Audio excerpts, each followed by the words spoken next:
4 برائیاں۔ الحمدللہ رب العالمین والصلاة والسلام علی خاتم النبیین، اما بعد فاعوذ باللہ من الشیطان الرجیم، بسم اللہ الرحمن الرحیم۔ 4 برائیاں۔ امیر اہل سنت کا تقریباً 38 سال پہلے 1988 کا بیان 4 برائیاں۔ یہ بیان شیخ طریقت امیر اہل سنت بانی دعوت اسلامی حضرت علامہ مولانا ابو بلال محمد الیاس عطار قادری رضوی ضیائی دامت برکاتہم العالیہ نے 14 ربیع الثانی 1409 ہجری بمطابق 24 نومبر 1988 عیسوی کو دعوت اسلامی کے اولین مدنی مرکز جامع مسجد گلزار حبیب کراچی میں عاشقان رسول کے ہفتہ وار سنتوں بھرے اجتماع میں فرمایا تھا، جسے المدینۃ العلمیہ کے شعبے بیانات امیر اہل سنت نے مرتب کیا ہے۔ دعائے عطار، یا اللہ پاک جو کوئی 18 صفحات کا رسالہ 4 برائیاں پڑھ یا سن لے، اسے تمام برائیوں اور مہلک بیماریوں سے محفوظ فرما کر ماں باپ اور خاندان سمیت بے حساب بخش دے، آمین بجاہ خاتم النبیین صلی اللہ علیہ وآلہ وسلم۔ درود شریف کی فضیلت۔ ایک بزرگ جنگل میں سفر کر رہے تھے کہ رات ہو گئی۔ ہر طرف خوفناک درندے دندناتے پھر رہے تھے۔ انہیں خوف محسوس ہوا تو اچانک یہ حدیث پاک یاد آئی جو ایک مرتبہ درود شریف پڑھتا ہے اللہ پاک اس پر 10 رحمتیں نازل فرماتا ہے۔ انہوں نے درود شریف پڑھ لیا اور ایک جگہ سو گئے۔ ساری رات سکون سے گزاری اور کسی درندے نے ان کو چھوا تک نہیں۔ پھر اسی حدیث کے متعلق انہوں نے فرمایا، میں نے اس لیے درود شریف پڑھا تھا کیونکہ ایک مرتبہ درود شریف پڑھنے والے پر اللہ پاک کی 10 رحمتیں نازل ہوتی ہیں، اور جب مجھے اللہ پاک کی 10 رحمتیں گھیر لیں گی تو بھلا کس درندے کی مجال ہے کہ وہ میری طرف آنکھ اٹھا کر بھی دیکھے۔ صلو علی الحبیب صلی اللہ علی محمد۔ پیارے پیارے اسلامی بھائیوں، یہ سب ایمان کی پختگی پر منحصر ہوتا ہے۔ آپ نے ان بزرگ رحمت اللہ علیہ کے ایمان کی پختگی ملاحظہ فرمائی، جبکہ ہماری حالت یہ ہے کہ ہم الحمدللہ مومن تو ہیں، لیکن ہماری توجہ ظاہری اسباب کی طرف زیادہ ہوتی ہے۔ اللہ پاک ہمارا ایمان بھی پختہ فرمائے، آمین بجاہ خاتم النبیین صلی اللہ علیہ وآلہ وسلم۔ 4 پرندے اور خدا کی قدرت۔ حضرت ابراہیم خلیل اللہ علیہ السلام نے سمندر کے کنارے ایک لاش دیکھی۔ صورتحال یہ تھی کہ جب پانی آتا تو اس وقت مچھلیاں آ جاتی اور اس لاش کو کھاتی۔ جب پانی اتر جاتا تو درندے اس لاش کو کھاتے، اور جب درندے کھا کر چلے جاتے تو پرندے چونچے مار کر کھاتے۔ یہ منظر دیکھ کر حضرت ابراہیم علیہ السلام نے اللہ پاک کی بارگاہ میں عرض کی، اے اللہ، بے شک تو قادر ہے اور مجھے یقین ہے تو مرنے کے بعد دوبارہ زندہ فرمائے گا، لیکن مجھے تجسس ہو رہا ہے کہ کاش میں یہ منظر اپنی آنکھوں سے دیکھ سکوں کہ تو قیامت کے دن کس طرح اس انسان کو اکٹھا کرے گا جس کے جسم سے کچھ حصے مچھلیوں کے پیٹ میں، کچھ درندوں کے پیٹ میں اور کچھ پرندوں کے پوٹوں میں چلے گئے۔ اللہ پاک نے حکم دیا، اے ابراہیم، تم 4 پرندے پالو اور ان کو خوب مانوس کرو۔ جب اچھی طرح مانوس ہو جائیں تو ان کو ذبح کر دو۔ ذبح کرنے کے بعد ان کے سر اپنے پاس رکھ لو اور گوشت کا قیمہ بنا کر اسے ارد گرد کے مختلف پہاڑوں پر تھوڑا تھوڑا رکھ آؤ اور ان کو پکارو، پھر ہم تمہیں اپنی قدرت کا کرشمہ دکھائیں گے۔ حضرت ابراہیم علیہ السلام نے بحکم خداوندی 4 پرندے، مور، مرغ، کبوتر اور گدھ پالے۔ جب وہ اچھی طرح مانوس ہو گئے تو آپ نے ان 4 کو ذبح کر کے ان کے سر اپنے پاس رکھ لیے اور گوشت کا قیمہ بنانے کے بعد مختلف پہاڑوں پر تھوڑا تھوڑا رکھ دیا۔ اس کے بعد آپ علیہ السلام نے ان کو پکارا کہ اللہ پاک کے حکم سے میرے پاس آؤ۔ آپ کے پکارتے ہی 4 پرندوں کا قیمہ اکٹھا ہونا شروع ہو گیا۔ ہڈیاں ایک دوسرے سے جڑنے لگیں اور دیکھتے ہی دیکھتے 4 پرندے تیار ہو گئے۔ پھر وہ 4 دوڑتے ہوئے اپنے اپنے سروں کے ساتھ آ کر جڑ گئے۔ حضرت ابراہیم خلیل اللہ علیہ السلام نے جب یہ روح پرور منظر دیکھا تو آپ کے دل کو اطمینان اور قرار حاصل ہو گیا۔ اس پورے مضمون کو اللہ پاک نے پارہ 3 سورہ بقرہ کی آیت نمبر 260 میں اس طرح بیان فرمایا ہے، وَإِذْ قَالَ إِبْرَاهِيمُ رَبِّ أَرِنِي كَيْفَ تُحْيِي الْمَوْتَى قال أولم تؤمن قال بلى ولكن ليطمئن قلبي قال فخذ 4 من الطير فصرهن إليك ثم اجعل على كل جبل منهن جزءا ثم ادعهن يأتينك سعيا وَاعْلَمْ أَنَّ اللَّهَ عَزِيزٌ حَكِيمٌ۔ ترجمہ کنز ایمان۔ اور جب عرض کی ابراہیم نے، اے رب میرے مجھے دکھا دے تو کیوں کر مردے جلائے گا، فرمایا کیا تجھے یقین نہیں؟ عرض کی یقین کیوں نہیں، مگر یہ چاہتا ہوں کہ میرے دل کو قرار آ جائے۔ فرمایا تو اچھا 4 پرندے لے کر اپنے ساتھ ہلا لے، پھر ان کا ایک ایک ٹکڑا ہر پہاڑ پر رکھ دے، پھر انہیں بلا، وہ تیرے پاس چلے آئیں گے پاؤں سے دوڑتے، اور جان رکھ کہ اللہ غالب حکمت والا ہے۔ پیارے پیارے اسلامی بھائیوں، دیکھا آپ نے اللہ پاک نے حضرت ابراہیم علیہ السلام کو اپنی قدرت کا کیسا عظیم الشان نظارہ دکھایا۔ بے شک اللہ پاک کی قدرت کامل ہے، وہ جو چاہے کر سکتا ہے، اور وہ ہر شے پر قدرت رکھنے والا ہے۔ 4 پرندوں میں 4 برائیاں۔ حضرت ابراہیم علیہ السلام نے جن 4 پرندوں کو ذبح کیا، ان چاروں میں ایک ایک بری خصلت پائی جاتی ہے۔ مثلا مور بڑا حسین پرندہ ہے، اس کے پر بہت خوبصورت ہوتے ہیں، اور شاید پرندوں میں سب سے زیادہ حسین بھی یہی ہے، لیکن اس میں ایک بری خصلت پائی جاتی ہے کہ اسے اپنے حسن و جمال پر بڑا گھمنڈ ہوتا ہے۔ اللہ پاک نے اس کا گھمنڈ توڑنے کے لیے اس کے پاؤں بدصورت بنائے۔ جب یہ موج مستی میں آ کر ناچتا ہے اور خود کو بڑا حسین گمان کرتا ہے، لیکن جیسے ہی اس کی نظر اپنے پاؤں پر پڑتی ہے تو حسن کا سارا نشہ اتر جاتا ہے اور اس کی آنکھوں سے آنسو ٹپک پڑتے ہیں۔ گدھ بالکل بدنام پرندہ ہے، یہ مردے کھاتا ہے، اور اس کی بری خصلت یہ ہے کہ اس میں حرص و طمع کوٹ کوٹ کر بھرا ہوتا ہے۔ مرغ میں بری خصلت یہ ہے کہ اس میں شہوت زیادہ ہوتی ہے۔ کبوتر میں بری صفت یہ ہے کہ اس کو اپنی بلند پروازی پر بڑا ناز ہوتا ہے۔ حضرت ابراہیم علیہ السلام نے ان 4 پرندوں کو ذبح کیا تو ان کے دل کو قرار آ گیا۔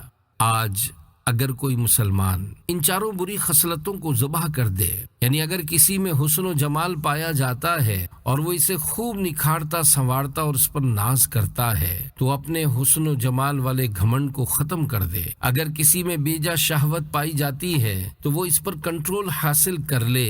اگر کوئی حرص و طمع کا شکار ہے اور دنیا کی دولت پر فریفتہ ہے تو وہ دنیا کے لالچ کو دل سے نکال دے۔ اگر کسی کے دل میں اونچان یعنی عہدے اور کرسی کی خواہش ہے تو وہ اسے ختم کر دے، انشاءاللہ اس کے دل کو بھی قرار حاصل ہو جائے گا اور اس کا دل نور و عرفان سے لبریز ہو جائے گا۔ بدقسمتی سے اب یہ 4 خصلتیں عام ہو چکی ہیں۔ اگر کسی میں حسن و جمال پایا جاتا ہے تو وہ سامنے والے کو منہ نہیں لگاتا، اپنے آپ کو بڑا حسین و جمیل سمجھتا اور خوب اکڑ کر چلتا ہے۔ ایسے لوگوں کو سمجھانے کے لیے بزرگوں کے بڑے پیارے واقعات ملتے ہیں۔ آئیے اس سلسلے میں ایک نصیحت آموز واقعہ سنیے۔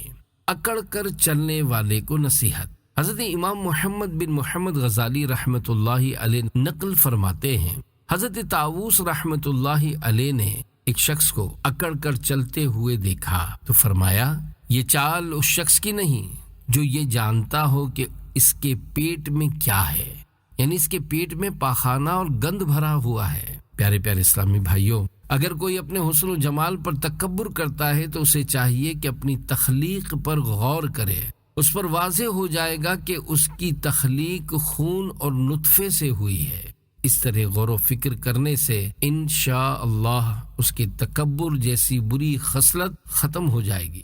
آج کل ہر ایک اپنی بلند پروازی یعنی منصب اور عہدے کے پیچھے دوڑتا نظر آتا ہے، اور اگر کسی کو بلند پروازی یعنی کوئی بڑا عہدہ یا منصب مل جائے تو اسے بہت گھمنڈ ہونے لگتا ہے۔ ایسوں کو ان لوگوں کے انجام سے عبرت حاصل کرنی چاہیے جن کی ہلاکت کا باعث ان کا عہدہ اور منصب بنا۔ آئیے عہدے اور منصب پر تکبر کرنے والوں کا انجام ملاحظہ کیجیے۔ چنانچہ فرعون و نمرود کا انجام، جب فرعون کو عہدہ ملا تو وہ پھول گیا اور خدائی کا دعویٰ کر بیٹھا۔ 300 سال تک عیاشی کرتا رہا، لیکن آخر کار اس کا انجام یہ ہوا کہ وہ دریائے نیل میں بڑی ذلت کے ساتھ ڈوب کر مرا۔ اسی طرح جب نمرود کو عہدہ ملا تو وہ بھی خدا ہونے کا دعویٰ کر بیٹھا۔ بالآخر اسے ایک مچھر کے ذریعے ہلاک کیا گیا۔ عہدہ وہی اچھا ہے جو اسلام کی محبت کے ساتھ ہو۔ یاد رکھیے، عہدہ وہی اچھا ہے جو اسلام کی محبت کے ساتھ ہو، جیسا کہ ہمارے پیارے پیارے آقا مکی مدنی مصطفیٰ صلی اللہ تعالی علیہ وآلہ وسلم اور صحابہ کرام رضی اللہ عنہم کے پاس تھا، اور وہ اسے دین اسلام کی تبلیغ اور لوگوں کی بھلائی کے لیے استعمال کرتے تھے۔ اسی طرح ہمارے بزرگان دین و اولیاء اعظام رحمت اللہ علیہم کے پاس بھی عہدہ تھا، اور ایسا عہدہ کہ دنیا سے پردہ فرمانے کے بعد آج بھی وہ اپنے عرس کے موقع پر لاکھوں لوگوں کو جمع کر لیتے ہیں، جبکہ کوئی بڑے سے بڑا سیاسی لیڈر اتنے لوگوں کو جمع نہیں کر پاتا۔ آج بھی روزانہ ہزاروں لوگ ان کے مزارات پر حاضری دیتے ہیں، اور اب بھی الحمدللہ لوگوں کے دلوں پر ان کی حکومت جاری ہے۔ یاد رہے، آج کل دنیاوی قانون کے اعتبار سے اگر کسی کو کوئی عہدہ یا منصب ملتا ہے تو وہ صرف 5 سال کے لیے ہوتا ہے، جبکہ اولیاء کرام کی حکومت سینکڑوں سال گزر جانے کے باوجود آج بھی جاری ہے اور جاری رہے گی۔ اگر کسی پر عہدے کی دھن سوار ہے اور مقصد صرف دنیا بنانا یا دولت کمانا ہے تو یقیناً یہ اس کی بری صفت ہے۔ اسے چاہیے کہ اپنی اس بلند پروازی کی چاہت کو ختم کر دے تاکہ اسے دلی سکون حاصل ہو۔ ہاں، اگر واقعی کوئی دین اسلام کی خدمت کے لیے عہدہ یا منصب پانے کی کوشش کرتا ہے تو وہ لائق تحسین ہے۔ پیارے پیارے اسلامی بھائیوں، آج کے اس پرفتن دور میں شہوت جیسی بری خصلت کو قابو رکھنا بھی بہت ضروری ہے، ورنہ یہ بڑے بڑوں کو چاروں خانے چت کر دیتی ہے اور بادشاہوں کو غلام بنا دیتی ہے۔ تاریخ میں ایسے بہت سے واقعات ملتے ہیں کہ جو لوگ بڑے بزرگ اور ولی مانے جاتے تھے، ان کے ساتھ شہوت نے وہ گل کھلائے کہ ان کی ولایتیں چھین لی گئیں اور وہ کہاں سے کہاں پہنچ گئے۔ آئیے ایک ایسے شخص کی عبرت ناک داستان ملاحظہ کیجیے جو شہوت کے سبب اپنی دنیا و آخرت برباد کر بیٹھا۔ چنانچہ بد نصیب عابد، بنی اسرائیل میں ایک عابد تھا جس کی دعائیں رد نہیں کی جاتی تھیں۔ لوگ اپنے مریضوں کو اس کے پاس لاتے، وہ دعا کرتا تو صحت یاب ہو جاتے۔ ایک مرتبہ علاج کے لیے بادشاہ کی لڑکی کو اس کے پاس چھوڑ دیا گیا۔ وہ اس کا علاج کرتا رہا، یہاں تک کہ شیطان نے اس کے دل میں برائی ڈالی اور نہ ہونے کا ہو گیا، اور اس نے خوف کی وجہ سے لڑکی کو قتل کر کے دفن کر دیا۔ شیطان انسانی شکل میں بادشاہ کے پاس گیا اور اسے اس واقعے سے آگاہ کر کے قبر کے بارے میں بھی بتا دیا۔ چنانچہ بادشاہ نے زمین کھدوائی تو لاش برآمد ہو گئی۔ اب جب سزا کے طور پر اس عابد کو سولی پر لٹکایا جانے لگا تو شیطان اس کے پاس آیا اور کہنے لگا، میں تجھے اس سے نجات دلا سکتا ہوں، لیکن شرط یہ ہے کہ تو مجھے سجدہ کر۔ عابد نے شیطان کو سجدہ کیا تو شیطان کھل کھلا کر ہنسا اور بولا، میرا تجھ سے کوئی تعلق نہیں۔ پھر اس بد نصیب عابد کو سولی پر لٹکا دیا گیا۔ غور کیجیے، شہوت کو قابو میں نہ رکھنے کی وجہ سے بد نصیب عابد اپنی دنیا اور آخرت کو برباد کر بیٹھا۔ بدقسمتی سے آج کل حالات اتنے خراب ہو گئے ہیں کہ اگر کوئی اس دور میں گناہ سے بچا ہوا ہے تو شاید اس لیے کہ اسے گناہ کرنے کا موقع نہیں ملا، یا وہ اس بات سے ڈرتا ہے کہ کہیں بے عزتی نہ ہو جائے۔ ورنہ اگر بالکل کھلی چھوٹ مل جائے تو شاید ہی کوئی گناہ سے رک پائے۔ ویسے جس طرح آج کل گلی کوچوں میں کھلے عام ناچ گانوں کے فنکشن ہو رہے ہیں، ایسا لگتا ہے کہ جیسے گناہوں کی کھلی چھوٹ مل چکی ہے۔ کاروں میں سفر کرنے والے گانے سن کر مستی میں ہل رہے ہوتے ہیں اور اسکوٹر اور سائیکل چلانے والے گانوں کی آواز سن کر اپنے سروں کو ہلانا شروع کر دیتے ہیں۔ ایسا نازک دور آ گیا ہے کہ لڑکے اور لڑکیاں مل کر ناچتے ہیں اور ناچ گانوں کے ایسے پروگرام منعقد کیے جاتے ہیں کہ ان میں جو کچھ ہوتا ہے اسے الفاظ میں بیان کرنا مناسب نہیں۔ اللہ پاک ہمارے حال زار پر رحم فرمائے، آمین بجاہ خاتم النبیین صلی اللہ علیہ وآلہ وسلم۔ دنیا کی محبت پر فریفتہ پیارے پیارے اسلامی بھائیوں، دور بڑا نازک ہے، خدارا اپنے آپ کو سنبھالو۔ جو لوگ اجتماعات میں شرکت کر کے سنتوں بھرے بیانات سنتے ہیں، کم از کم انہیں سمجھ جانا چاہیے اور شکر ادا کرنا چاہیے کہ انہیں سمجھانے والے موجود ہیں جو پکار کر سمجھاتے، قرآن و حدیث سناتے اور یہ بتاتے ہیں کہ جس طرف لوگ جا رہے ہیں وہ ہمارا راستہ نہیں ہے۔ یاد رکھیے، ہمارا راستہ مدینے کا راستہ ہے اور ہمیں صرف انہی باتوں کو ماننا ہے جن کا ہمیں پیارے آقا مدینے والے مصطفیٰ صلی اللہ علیہ وآلہ وسلم نے حکم دیا ہے۔ بدقسمتی سے مسلمانوں کی بھاری اکثریت گناہوں میں ملوث ہو چکی ہے اور ایسا لگتا ہے جیسے وہ گناہوں کو دل و جان سے چاہتی ہے۔ کون سا گھر ایسا ہے جہاں اسلام کے پیارے اصول اپنائے گئے ہیں؟ کون سا گھر ایسا ہے جس کا بچہ نمازی اور سنتوں کا پابند ہے؟ کون سا گھر ایسا ہے جس میں رہنے والی تمام خواتین پردہ نشین ہیں؟ کون سا گھر ایسا ہے جس سے موسیقی کی صدائیں بلند نہیں ہوتی؟ پتہ چلا مسلمانوں کی غالب اکثریت گناہوں کو سینے سے لگا چکی ہے اور دنیا کی محبت پر فریفتہ ہے۔ شاید لوگ یہ سمجھتے ہیں کہ وہ اس دنیا میں ہمیشہ رہیں گے، حالانکہ ایسا نہیں ہے۔ اس دنیا میں نہ کوئی ہمیشہ رہا ہے اور نہ رہے گا۔ بعض اوقات موت ایسے عجیب انداز سے آتی ہے کہ دیکھنے والا حیرت کا مجسمہ بن کر دیکھتا رہ جاتا ہے، جیسا کہ عبرت ناک موت۔ ایک شخص ایک پل کے فٹ پاتھ پر بحفاظت چل رہا تھا کہ اتنے میں اس کے قریب سے ایک ٹرالا گزرا جس کا ٹائر جھٹکے سے نکلا اور اس شخص کو جا لگا، جس کے سبب وہ بیچارہ اچھل کر پل سے نیچے جا گرا اور اسی پر اکتفا نہ ہوا، ٹائر اسے لگنے کے بعد اچھلا اور پل کے نیچے جہاں وہ گرا تھا اسے دوبارہ جا لگا اور یوں بیچارے کی ہڈیاں ٹوٹ پھوٹ گئیں اور اس نے وہیں دم توڑ دیا۔ اسی طرح بعض اوقات اچھا خاصا صحت مند آدمی اچانک موت کا شکار ہو جاتا ہے۔ چنانچہ ریفری کی اچانک موت بہت پرانی بات ہے۔ ایک اخبار میں یہ خبر شائع ہوئی کہ کہیں فٹ بال کا میچ ہو رہا تھا اور ایک صاحب ریفری بن کر اس میچ کی نگرانی کر رہے تھے۔ میچ کے دوران ریفری صاحب کو ایک دم دل کا دورہ پڑا، وہ نیچے گرے اور اسی وقت ان کا ہارٹ فیل ہو گیا۔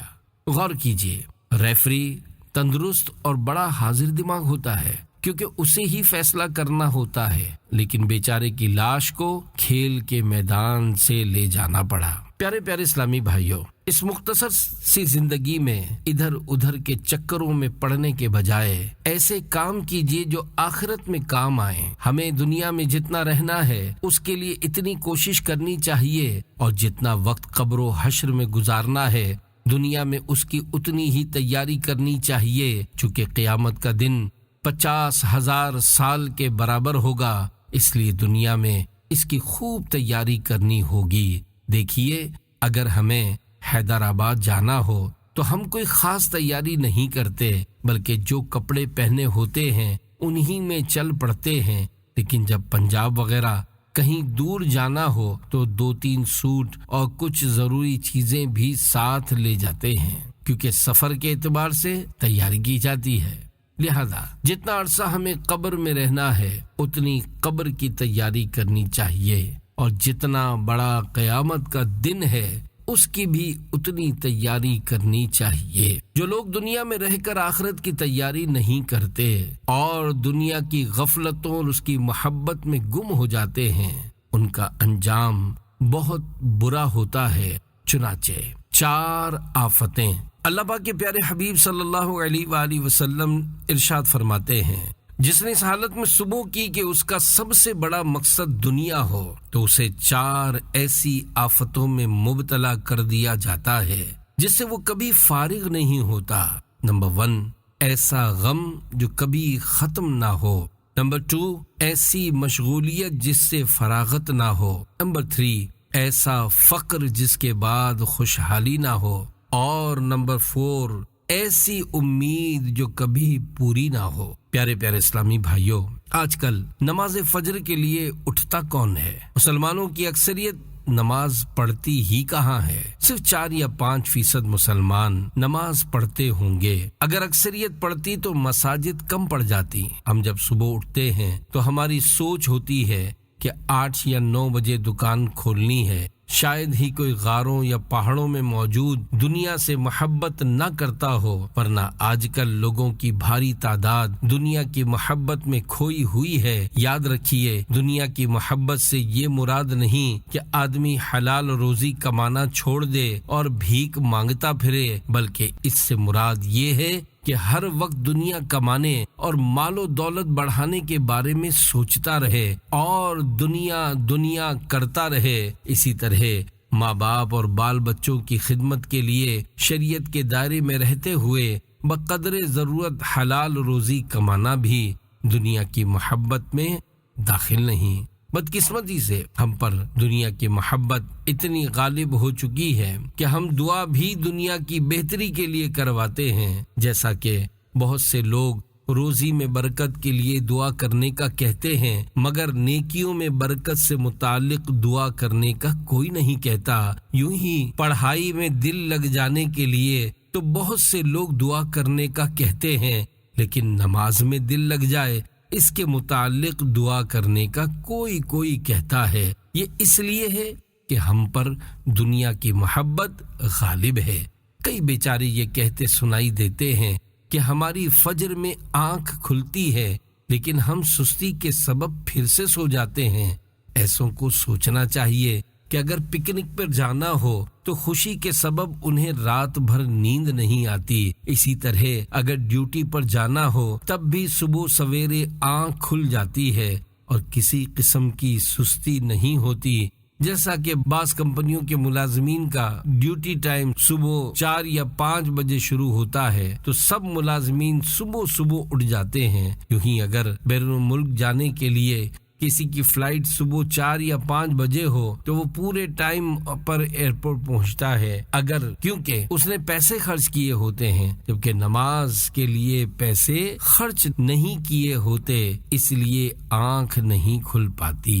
پہلی آفت، بہرحال جس نے اس حالت میں صبح کی کہ اس کا سب سے بڑا مقصد دنیا ہو، ایسے شخص کو 4 آفتوں میں مبتلا کیا جاتا ہے، جن میں سے پہلی آفت یہ ہے کہ اسے ایسے غم میں مبتلا کیا جاتا ہے جس کا کوئی مداوع نہیں ہوتا۔ ذرا غور کیجئے، آج کون خوش ہے؟ کسی کا باپ بیمار ہے تو کسی کی ماں، کسی کا بچہ بیمار ہے تو کوئی بے روزگار، کوئی تنگ دست ہے تو کوئی قرض دار، کسی کے ساتھ کچھ مسئلہ ہے تو کسی کے ساتھ کچھ۔ الغرض لوگوں کی بڑی تعداد کسی نہ کسی غم میں گرفتار ہے۔ دوسری آفت، جو شخص اس حالت میں صبح کرتا ہے کہ اس کا سب سے بڑا مقصد دنیا ہو تو اس پر دوسری آفت یہ ڈالی جاتی ہے کہ وہ ایسی مشغولیت میں پھنس جاتا ہے جس سے فراغت نہ ہو۔ اس لیے عام طور پر بیچارے سرمایہ دار زیادہ مصروف نظر آتے ہیں۔ عموماً دیکھا یہی گیا ہے کہ عاشقان رسول کی دینی تنظیم دعوت اسلامی کے سنتوں پر اجتماعات میں غریب زیادہ آتے ہیں، جبکہ امیروں کو ٹائم نہیں ملتا، کیونکہ انہیں دکان کھلی رکھنی ہوتی ہے۔ اگر دکان بند ہو تو لین دین کا حساب کرنا ہوتا ہے اور فون پر پارٹیوں سے رابطہ کرنا ہوتا ہے۔ اگر مالدار بننا ہو تو مسلمانوں کے تیسرے خلیفہ حضرت عثمان غنی رضی اللہ عنہ جیسے بنیے کہ وہ مالدار ہونے کے باوجود پیارے آقا صلی اللہ علیہ وآلہ وسلم کی خدمت میں حاضر رہتے، دین کا کام کرتے اور قحط سالی میں اپنے مال سے مسلمانوں کی خوب مدد فرماتے۔ چنانچہ حضرت عثمان غنی کی شان سخاوت۔ مسلمانوں کے پہلے خلیفہ حضرت صدیق اکبر رضی اللہ عنہ کے زمانے خلافت میں قحط پڑا، جس کے باعث لوگ بہت پریشان ہوئے۔ حضرت صدیق اکبر رضی اللہ عنہ نے فرمایا، آج شام تک اللہ پاک تمہاری پریشانی دور کر دے گا۔ چنانچہ حضرت عثمان غنی رضی اللہ عنہ کے 1000 اونٹ غلے سے لدے ہوئے آئے۔ مدینہ منورہ کے تاجر غلہ خریدنے کے لیے حضرت عثمان غنی رضی اللہ عنہ کے پاس پہنچے تو آپ نے ان سے فرمایا، یہ بتاؤ ملک شام سے جو غلہ میرے پاس آیا ہے تم اس پر کس قدر نفع دو گے؟ تاجروں نے کہا 10 روپے کے غلے پر 2 روپے۔ حضرت عثمان غنی رضی اللہ عنہ نے فرمایا، مجھے اس سے زیادہ ملتا ہے۔ تاجروں نے کہا، جو مال آپ نے 10 روپے میں خریدا ہے ہم اس کی قیمت 15 روپے دیں گے۔ حضرت عثمان غنی رضی اللہ عنہ نے فرمایا، مجھے اس سے بھی زیادہ مل رہا ہے۔ تاجروں نے تعجب سے کہا، وہ زیادہ دینے والا کون ہے؟ آپ نے فرمایا، مجھے 1 روپے کے مال کی 10 روپے قیمت مل رہی ہے، کیا تم اس سے زیادہ دے سکتے ہو؟ تاجروں نے انکار کر دیا۔ حضرت عثمان غنی رضی اللہ عنہ نے فرمایا، میں تم لوگوں کو گواہ بناتا ہوں کہ میں نے یہ غلہ اللہ پاک کی راہ میں فقراء مدینہ کو دے دیا۔ پیارے پیارے اسلامی بھائیوں، حضرت عثمان غنی رضی اللہ عنہ جیسا سرمایہ دار شاید ہی کہیں ہو، ورنہ آج کل یہ سوچ ہوتی ہے کہ بہت سا غلہ گوداموں میں چھپا کر رکھ لیا جائے اور قحط پڑنے پر مہنگا کر کے بیچا جائے، بھلے قوم کل کی بھوکی مرتی آج ہی مر جائے، لیکن اپنی تجوری کسی صورت میں خالی نہیں ہونی چاہیے۔ بہرحال دنیا سے محبت کرنے والے پر ایسی مصروفیت ڈال دی جاتی ہے کہ اسے فرصت ہی نہیں ملتی اور وہ بیچارہ اس حال میں مرتا ہے کہ سیٹھ جی کو فکر تھی اک اک کے 10 کیجئے، موت آ پہنچی کہ مسٹر جان واپس کیجئے۔ تیسری آفت، جو شخص اس حال میں صبح کرتا ہے کہ اس کا سب سے بڑا مقصد دنیا ہوتا ہے تو اس پر تیسری آفت یہ ڈالی جاتی ہے کہ وہ ایسی مفلسی میں پھنس جاتا ہے کہ کبھی مالدار نہیں ہوتا۔ شاید آپ سوچیں کہ معاشرے میں ایسے کئی افراد ہیں جنہیں صبح و شام مال کمانے کی فکر ہوتی ہے، لیکن اس کے باوجود وہ مفلس نہیں بلکہ مالدار ہوتے ہیں۔ تو یاد رکھیے، اصل مالداری یہ نہیں کہ کسی کے پاس مال و دولت کی کثرت ہو، بلکہ اصل مالداری یہ ہے کہ بندہ دلی طور پر مالدار ہو۔ اس طرح بزرگی یہ نہیں کہ بندہ عمر کے لحاظ سے بڑا ہو، جیسا کہ ہمارے یہاں بڑے بوڑھوں کو خوشامد کے طور پر بزرگ کہا جاتا ہے، حالانکہ بہت سے بیچارے بوڑھوں کو نہ تو درست طریقے سے وضو کرنا آتا ہے، نہ ہی نماز پڑھنی آتی ہے۔ اس سلسلے میں حضرت شیخ سعدی رحمت اللہ علیہ نے بڑی پیاری بات ارشاد فرمائی ہے، بزرگی بعقل است نہ بسال، تونگری بدل است نہ بمال، یعنی بزرگی عقل سے ہے نہ کہ عمر کے لحاظ سے، مالداری دل سے ہے نہ کہ مال و دولت سے، مالدار ہونے کے باوجود مفلس۔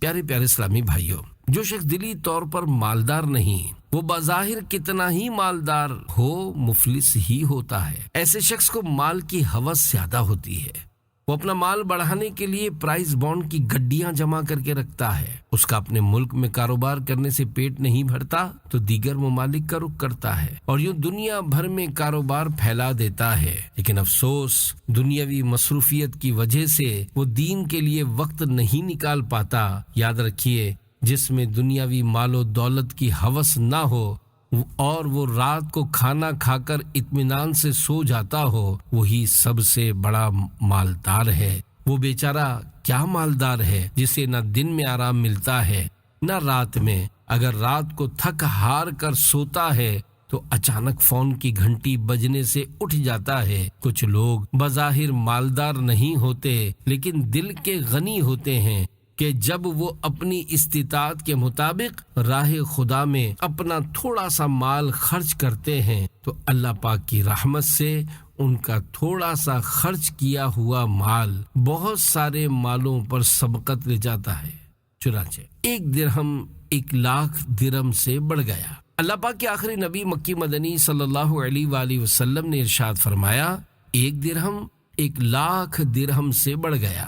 صحابہ کرام رضی اللہ عنہم کو بڑا تعجب ہوا کہ کس طرح 1 درہم 1,00,000 درہم سے بڑھ گیا۔ تو آپ صلی اللہ علیہ وآلہ وسلم نے ارشاد فرمایا، ایک شخص کے پاس کثیر مال تھا، اس نے اپنے مال میں سے 1,00,000 درہم خیرات کیے، اور دوسرے کے پاس 2 ہی درہم تھے، اس نے ان میں سے 1 راہ خدا میں دے دیا۔ پیارے پیارے اسلامی بھائیوں، 1 درہم 1,00,000 درہم سے اس لیے بڑھ گیا کہ وہ 1 درہم اس شخص کا آدھا مال تھا، گویا اس نے اپنا آدھا مال راہ خدا میں صدقہ کر دیا، جبکہ اس کے برعکس جس شخص نے 1,00,000 درہم صدقہ کیا وہ اس کے کثیر مال و دولت میں سے آدھا نہیں، صرف 1 حصہ تھا، گویا اس نے اپنے آدھے مال سے بھی کم صدقہ کیا۔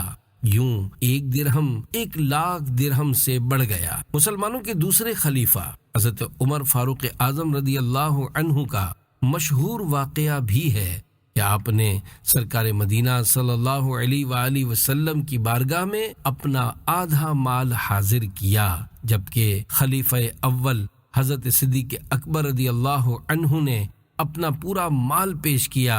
سرکار مدینہ صلی اللہ علیہ وآلہ وسلم نے ارشاد فرمایا، اے عمر، کتنا مال یہاں لائے ہو اور کس قدر گھر والوں کے لیے چھوڑا ہے؟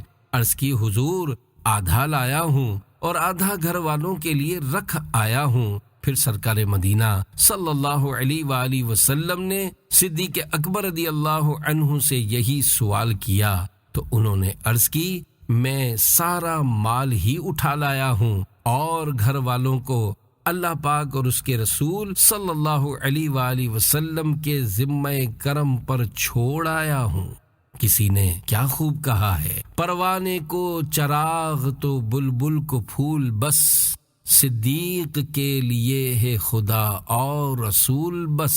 حضرت عمر فاروق اعظم رضی اللہ عنہ کا آدھا مال حضرت صدیق اکبر رضی اللہ عنہ کے پورے مال سے کہیں زیادہ تھا، لیکن پورا مال نہیں تھا، جبکہ حضرت صدیق اکبر رضی اللہ عنہ نے جو مال پیش کیا وہ حضرت فاروق اعظم رضی اللہ عنہ کے آدھے مال کے مقابلے میں تھا تو کم، لیکن چونکہ گھر کا پورا مال تھا اس لیے حضرت صدیق اکبر رضی اللہ عنہ حضرت فاروق اعظم رضی اللہ عنہ سے سبقت لے گئے۔ کبھی مالدار نہ ہونے والا شخص، جو شخص مال کی محبت میں گرفتار ہو، وہ بیچارہ کبھی مالدار نہیں ہوتا اور ہر وقت مال کے چکر میں پھنسا رہتا ہے۔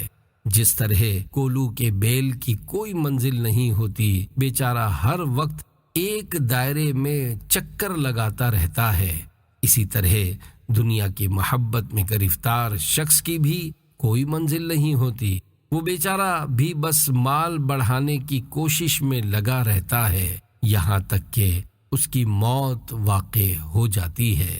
قرآن پاک میں اسی طرف توجہ دلائی گئی ہے، چنانچہ پارہ 30 سورہ تکاثر کی آیت نمبر 1 اور 2 میں ارشاد ہوتا ہے، الہاکم التکاثر حتی زرتم المقابر۔ ترجمہ کنز ایمان، تمہیں غافل رکھا مال کی زیادہ طلبی نے یہاں تک کہ تم نے قبروں کا منہ دیکھا۔ چوتھی آفت، جو شخص اس حال میں سمو کرتا ہے کہ اس کا سب سے بڑا مقصد دنیا ہو تو اس پر چوتھی آفت یہ ڈالی جاتی ہے کہ وہ ایسی امید میں پھنس جاتا ہے جو کبھی پوری نہیں ہوتی۔ پیارے پیارے اسلامی بھائیوں، بہت سے لوگوں نے یہ جملہ کئی بار سنا ہوگا کہ امید پر دنیا قائم ہے۔ جب کسی کو آخرت کی تیاری کے حوالے سے سمجھایا جائے اور موت یاد دلائی جائے تو جواب ملتا ہے امید پر دنیا قائم ہے۔ بس پھر یہ سوچ کر بندہ دنیا کمانے میں ایسا مشغول ہوتا ہے کہ اس کی امیدیں ہی ختم نہیں ہوتی۔ ایک پروجیکٹ ابھی ادھورا ہوتا ہے، اسی دوران دوسرا شروع ہو جاتا ہے۔ ایک دکان سنبھالی نہیں جاتی کہ اتنے میں دوسری کھول کر اس پر ملازم رکھ دیا جاتا ہے، اور پھر آج کے اس گئے گزرے دور میں کون کسی کو کما کر دیتا ہے؟ بالآخر ایک دن اخبار میں خبر چھپتی ہے کہ فلاں دکان کا ملازم مال سمیٹ کر بھاگ گیا۔ بہرحال ابھی زندگی کی امیدیں پوری نہیں ہوتی کہ موت آ کر قصہ تمام کر جاتی ہے۔ اے کاش دنیا کی بے جا محبت ہمارے دلوں سے نکل جائے اور اللہ پاک اور اس کے پیارے حبیب صلی اللہ علیہ وآلہ وسلم کی سچی محبت ہمارے دلوں میں راسخ یعنی پختہ ہو جائے۔ اے دنیا کی محبت میں گرفتار رہنے والو، اے دنیا کی خاطر ضمیر بیچ ڈالنے والو، اے دنیا ہی کو سب کچھ سمجھنے والو، اے ہر وقت بینک بیلنس بڑھانے کی فکر میں بدمست رہنے والو، تمہارے لیے لمحہ فکریہ ہے کہ قرآن پاک کی سورہ ہمزہ میں ارشاد ہوتا ہے وَيْلٌ لِكُلِّ هُمَزَةٍ لُمَزَةٍ الَّذِي جَمَعَ مَالًا وَعَدَّدَهُ يَحْسَبُ أَنَّ مَالَهُ أَخْلَدَهُ كَلَّا لَيُنبَذَنَّ فِي الْحُطَمَةِ وَمَا أَدْرَاكَ مَا الْحُطَمَةُ نَارُ اللَّهِ الْمُوقَدَةُ الَّتِي تَطَّلِعُ عَلَى الْأَفْئِدَةِ إِنَّهَا عَلَيْهِمْ مُؤْصَدَةٌ فی عمد ممددہ۔ ترجمہ کنز ایمان: خرابی ہے اس کے لیے جو لوگوں کے منہ پر عیب کرے، پیٹھ پیچھے بدی کرے۔ جس نے مال جوڑا اور گن گن کر رکھا، کیا یہ سمجھتا ہے کہ اس کا مال اسے دنیا میں ہمیشہ رکھے گا؟ ہرگز نہیں، ضرور وہ روندنے والی میں پھینکا جائے گا۔ اور تو نے کیا جانا؟ کیا روندنے والی؟ اللہ کی آگ کہ بھڑک رہی ہے، وہ جو دلوں پر چڑھ جائے گی، بے شک وہ ان پر بند کر دی جائے گی لمبے لمبے ستونوں میں۔ پیارے پیارے اسلامی بھائیوں، قرآن پاک کی ان آیت مبارکہ سے درس عبرت حاصل کیجیے۔ اللہ پاک چغل خوروں، غیبت کرنے والوں اور گن گن کر نوٹیں رکھنے والوں کو تنبیہ فرما رہا ہے۔ بہت سے لوگ اپنی زندگی اس طرح گزارتے ہیں کہ جیسے انہیں مرنا ہی نہیں، جو جوان بھی اور 80، 90، 80، 90 سال کا بوڑھا بھی اپنی آخرت کو فراموش کیے ٹی وی کے سامنے بیٹھ کر فلمیں ڈرامے دیکھ رہا ہوتا ہے، داڑھی منڈا رہا ہوتا ہے، گالیاں بک رہا ہوتا ہے، جو مرضی میں آتا ہے کرتا چلا جاتا ہے، اور ہر وقت اس پر بس ایک ہی دھن سوار ہوتی ہے کہ کہیں سے مال ہاتھ آ جائے۔ یاد رکھیے، قرآن پاک ہمیں خبردار کر رہا ہے کہ ابھی سنبھل جاؤ، ورنہ بعد میں سوائے افسوس کے کچھ ہاتھ نہ آئے گا۔ اے کاش